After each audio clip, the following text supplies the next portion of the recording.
The highest activity a human being can attain is learning for understanding, because to understand is to be free. Reason cannot defeat emotion, and emotion can only be displaced or overcome by a stronger emotion. No matter how thin you slice it, there will always be two sides. The world would be happier if men had the same capacity to be silent that they have to speak. What Paul says about Peter tells us more about Paul than about Peter. The more clearly you understand yourself and your emotions, the more you become a lover of what is. Desire nothing for yourself, which you do not desire for others. He who knows how to distinguish between true and false must have an adequate idea of true and false. The most tyrannical of governments are those which make rhymes of opinions, for everyone has an inalienable right to his thoughts. When a man is prey to his emotions, he is not his own master. Philosophy has no end. In view save truth. Faith looks for nothing but obedience and pity. Minds are not conquered by force, but by love and high-mindedness. I have made a ceaseless effort not to ridicule, not to bewail, not to scorn human actions, but to understand them. Sadness diminishes a man's powers. The greatest pride or the greatest despondency is the greatest ignorance of oneself. I saw that all things I feared and which feared me had nothing good or bad in them, save insofar as the mind was affected by them. Freedom is absolutely necessary for the progress in science and the liberal arts. All things excellent are as difficult as they are rare. The more intelligible a thing is, the more easily it is retained in the memory, and counterwise, the less intelligible it is, the more easily we forget it.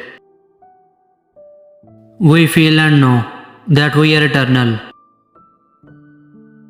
We must take care not to admit as true anything which is only probable, for when one falsity has been let in, infinite others follow. Happiness is a virtue, not its reward. He who regulates everything by laws is more likely to arouse vices than reform them. The ultimate aim of government is to rule or restrain by fear, not to exact obedience, but to free every man from fear, that he may live in all possible security. In fact, the true aim of government is liberty. To give aid to every poor man is far beyond the reach and power of every man. Care of the poor is incumbent on society as a whole.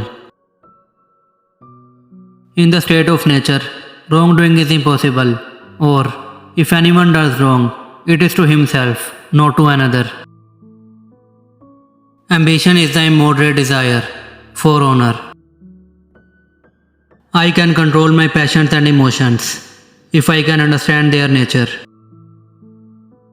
Whatsoever is contrary to nature is contrary to reason, and whatsoever is contrary to reason is absurd. It is usually the case with most men that their nature is so constituted that they pity those who fare badly and envy those who fare well. In practical life, we are compelled to follow what is most probable. In speculative thought, we are compelled to follow truth. Pride is pleasure arising from a man thinking too highly of himself.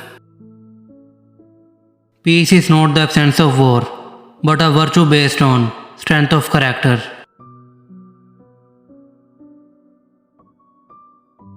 It may easily come to pass that a vain man may become proud and imagine himself pleasing to all, when he is in reality a universal nuisance. God and all attributes of God are eternal. A free man thinks of nothing less than of death, and his wisdom is a meditation, not on death, but on life. Fear cannot be without hope, nor hope without fear.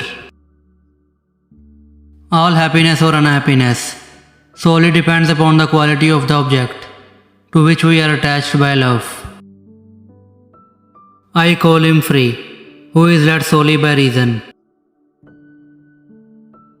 In the mind, there is no absolute or free will, but the mind is determined to wish this or that by a cause, which has also been determined by another cause, and this last by another cause, and so on to infinity. Men who are ruled by reason desire nothing for themselves, which they would not wish for all mankind. Reality and perfection are synonymous. The endeavor to understand is the first and only basis of virtue. What everyone wants from life is continuous and genuine happiness. Big fish eat small fish with as much right as they have power. Academies that are founded at public expense are instituted not so much to cultivate men's natural abilities as to restrain them.